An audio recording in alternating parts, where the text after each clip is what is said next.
Hello students, अनु की पाठशाला में आपका स्वागत है। जैसा कि आपको पता है बच्चों की इस यूट्यूब चैनल पे 10th बोर्ड मैथमेटिक्स सब्जेक्ट की क्लासेस जो है वो रेगुलर चल रही हैं और हम प्रश्नावली 7.2 निर्देशांक ज्यामिति के क्वेश्चंस कर रहे थे। और अब तक इससे पहले वाली क्लासेस में हम क्वेश्चन नंबर 7 तक सॉल्व कर चुके हैं। आज की क्लास में हम देखेंगे कि क्वेश्चन नंबर 8 जो है इसको कैसे सॉल्व करना है। तो देखिए, क्वेश्चन नंबर 8 हमें क्या कह रहा है कि यदि ए और बी, आपको ए और बी पॉइंट्स दे दिए, जैसे कार्य निर्देशांक में दिए होते हैं, आपको ए पॉइंट दे दिया और एक पॉइंट दे दिया बी, और ये बोला है कि बिंदु P जो है उसके निर्देशांक हमें ज्ञात करने हैं ताकि A P is equals to 3/7 A B हो और जो P है ना वो रेखाखंड ए बी पे स्थित हो। तो देखिए बच्चों, मैंने आपको क्या समझाया था। सबसे पहला काम हमारा होता है कि क्वेश्चन को हमें अच्छे से पढ़ना है, जो दिया हुआ है वो लिख लो और क्या पूछा है वो लिख लो। उससे आपके माइंड में एक इमेज क्लियर हो जाएगी हमें करना क्या है। और अब तक देखिए, आपने 7.2 तक अभी तक हमने क्या पढ़ा है, विभाजन सूत्र पढ़ा इसके अंदर और दूरी सूत्र पढ़ा है। इसके अलावा तो और कुछ नया नहीं पढ़ा। इसका मतलब क्या हुआ, उन्हीं चीज का इस्तेमाल करके हम इस क्वेश्चन का आंसर निकालेंगे। तो देखिए, जो पहले दिया हुआ है ना हम वो देखते हैं। देखो यहाँ पे क्या लिखा हुआ है कि P जो है ना वो रेखाखंड ए बी पर स्थित है। इसका मतलब क्या हुआ कि A और B कोई पॉइंट्स हैं, पॉइंट ए और पॉइंट बी। ठीक है, बिंदु ए के निर्देशांक कितने हैं आपके पास, वो देखिए लिखा हुआ -2 और 2। ठीक है, ऐसे ही बिंदु बी के निर्देशांक आपको दिए हुए हैं 2 -4। ठीक है, और ये बोला है कि बिंदु P के निर्देशांक ज्ञात करने हैं हमें, और ये आपको एक रिलेशन दे दिया। इसको कैसे सॉल्व करना मैं भी बताती हूँ आपको। और ये लिखा बिंदु जो P है ना वो रेखाखंड पर स्थित है। देखिए बच्चों, अभी तक हमने क्या पढ़ा था कि दो बिंदु होते हैं, ठीक है, उसको कोई तीसरा बिंदु आकर जो है वो किसी अनुपात में विभाजित करता है। अनुपात हमें दिया होता है और फिर उस बिंदु के निर्देशांक हमें निकालने होते हैं। इसी टाइप के क्वेश्चन हमने किए हैं, या फिर ऐसे होता है निर्देशांक दिया होता है, अनुपात हम निकाल लेते हैं। अब आप यहाँ देखिए, ये जो वर्ड लिखा है ना पी रेखाखंड ए बी पर स्थित है, इसका मतलब ये हुआ कि इन दोनों को जो मिलाने वाला जो ये रेखाखंड है इसी के ऊपर कहीं P स्थित है, यानी कि P जो है इनके बाहर कहीं स्थित नहीं है, इसी के ऊपर कहीं स्थित है। इसका मतलब ये हुआ कि बिंदु P जो है ना वो इसको किसी न किसी अनुपात में विभाजित कर रहा है।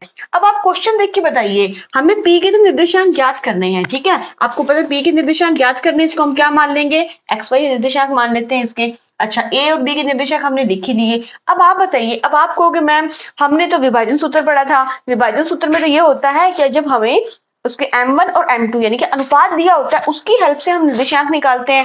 और अनुपात क्वेश्चन में डायरेक्ट तो कहीं नहीं दे रखा, लेकिन देखो बच्चों आपके सामने एक रिलेशन दिया है। ये रिलेशन से क्या है, एक तरह से इनडायरेक्टली आपको क्या दिया गया है, अनुपात दिया गया है। देखिए कैसे, AP is equal to 3/7 AB लिखा है। इसका मतलब देखो क्या हुआ, AP बराबर, अब देखो क्या आपको पता है बीच में बराबर का निशान होता है, इसका मतलब जो राशि है वो तिरछा गुणा होके एक साइड से दूसरी साइड चली जाती है। अब आप देखिए इसके बटे में कुछ नहीं, इसके बटे में कौन है, एक है। अब आप देखिए, क्या मैं इस ए बी को उठा इसके नीचे लेके आ सकती हूँ, क्या लेके आ सकते हैं, कोई इशू नहीं है। ठीक है भाई, 3/7 को मैंने नहीं लाया, वो अपनी जगह पे पड़े हैं। ए बी को उठा के वापस में इधर ले आई, तिरछा गुणा से उधर गया हुआ था, ये लो ले आई ए बी को उठा के।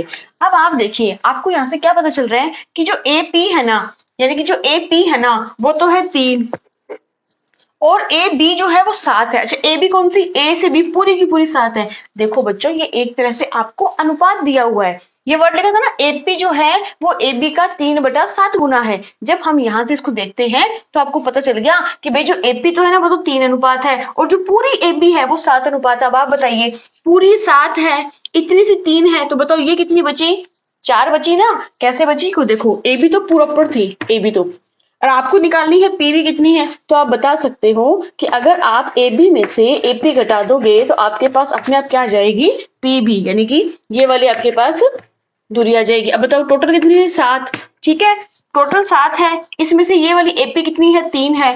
तो आप घटा दोगे तो आपके पास कितना आ जाएगा, पीबी की वैल्यू कितनी आ जाएगी, आपके पास 4 आ जाएगी।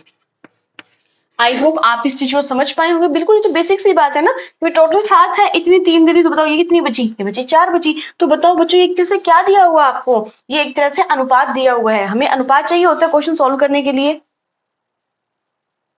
यानी कि इस क्वेश्चन के अंदर हमें क्या दिया हुआ है, अनुपात दिया हुआ है। अब देखिए, अब आपको पता चल गया ये आपका m1 है, ये आपका m2 है, ठीक है भाई, आपको पता चल गया m1 अनुपात m2 जो है वो आपका दिया हुआ है 3:4, ठीक है, ये चीजें आपने लिख ली, जो जो क्वेश्चन में दिया हुआ था हमने लिख लिया। अब आप बताओ क्या आप इसके बिंदु P के निर्देशांक ज्ञात कर सकते हो क्या?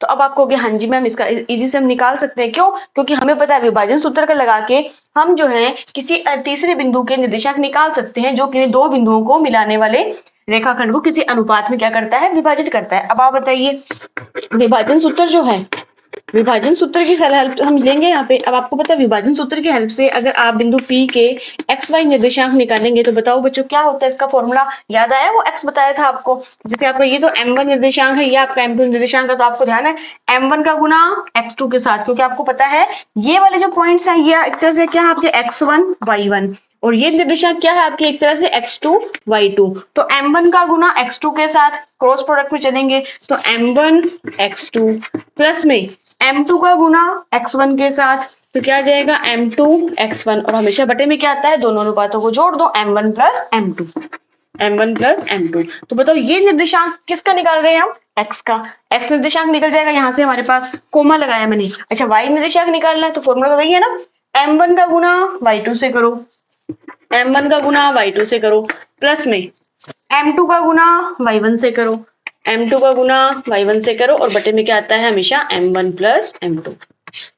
तो देखिए बच्चों, हमने यहाँ पे क्या लिख लिया, विभाजन सूत्र लिख लिया, जो हमें पता है कि कैसे निकाला जाता है। अब देखिए हमें विभाजन सूत्र हमारे बिल्कुल सामने है, जिसमें x निर्देशांक निकालने का सूत्र और y का निकालने का सूत्र हमने लिख लिया, ठीक है। m1 m2 की वैल्यू भी आपके पास है, अब हमें इसमें मान क्या करना है, पुट करना है। अब आप देखिए हम निकाल रहे हैं बिंदु P का निर्देशांक, तो अब आप देखिए बच्चों m1 की वैल्यू कितनी है, 3 है, 3 गुना x2 की वैल्यू कितनी है, 2, प्लस में m2 की वैल्यू कितनी दी हुई है, 4 दी हुई है आपको, 4 गुणा में x1 की वैल्यू कितनी है, माइनस का 2 है, और आपको पता है कि जब भी कोई निशान माइनस में उसको हम ब्रैकेट में ले लेते हैं, बटे में क्या है m1 प्लस m2, तो बताओ m1 प्लस m2, तो 3 और 4 कितने होते हैं, 7 होते हैं, ये आ गया, ठीक है। इस वाले में हमने क्या कर दिया, x निर्देशांक निकालने के लिए वैल्यू पुट कर दी।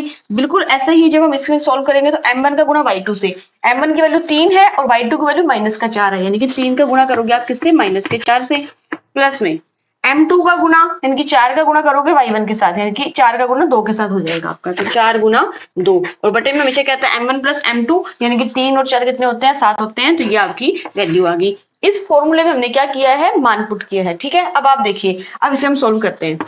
बताओ 3 दूनी 6, यहाँ देखिए प्लस माइनस माइनस होते हैं, और 4 दूनी 8, यानी कि माइनस का 8 आ जाएगा, बटे में 7 चल ही रहा है आपके पास, कोमा, यहाँ देखिए 3 चौके 12, प्लस माइनस माइनस, यानी कि माइनस का 12, प्लस में 4 दूनी 8, ये आ जाएगा 8 इस बटे में 7, ठीक है। अब आप बताइए, प्लस माइनस माइनस होता है, 8 में से 6 जाएंगे तो कितने बचेंगे, माइनस के 2 बचेंगे, यानी कि आपके पास कितना आ गया, माइनस का 2/7, कोमा माइनस के 12 प्लस का 8, प्लस माइनस माइनस होता है तो 12 में से 8 गए तो 4 बचेंगे, रकम किसकी बड़ी है, माइनस की बड़ी है, तो माइनस का 4 आएगा, तो माइनस का 4/7। तो देखिए इस तरह से आपके पास बिंदु P के निर्देशांक निकल गए ना। आपको बिंदु P के निर्देशांक तो बताने थे, ये लिखा हुआ कि बिंदु P के निर्देशांक ज्ञात कीजिए, और ये आपको रिलेशन दिया था, तो ये हमने बिंदु P के निर्देशांक निकाली, वो देखिए क्या है आपके पास, माइनस का 2/7 और माइनस का 4/7, तो ये जो है आपका इस क्वेश्चन का हो जाएगा आंसर, ठीक है। तो आई होप बच्चों आपको ये क्वेश्चन समझ में आया होगा, आप इस क्वेश्चन को अच्छे से नोट कीजिए, और आपने देखा होगा इस क्वेश्चन में हमने पहले क्वेश्चन में जो जो दिया हुआ था उसे अच्छे से उतारा, और हमें डायरेक्ट अनुपात ना देके एक रिलेशन दे दिया था, लेकिन इस रिलेशन को हमने देखा तो हमें पता चल गया हमारे पास अनुपात क्या है, क्योंकि आपको पहले बताया हुआ ना क्लास के अंदर कि एग्जामिनर आपसे क्वेश्चन सोल्व करवाना चाहता है तो आपका आंसर उस क्वेश्चन के अंदर ही छुपा होता है। हमारा फर्ज ये होता है कि उस क्वेश्चन को अच्छे से पढ़ें, और हमने उस प्रश्नावली के बारे में क्या बेसिक कंसेप्ट पढ़े हैं उनको अच्छे से रिवाइज करें, उसकी हेल्प से हम किसी भी क्वेश्चन को अच्छे से हेल्प से सॉल्व कर सकते हैं। तो इस तरह से क्वेश्चन सॉल्व होगा, आप इसको नोट कीजिए, फिर हम करते हैं नेक्स्ट क्वेश्चन।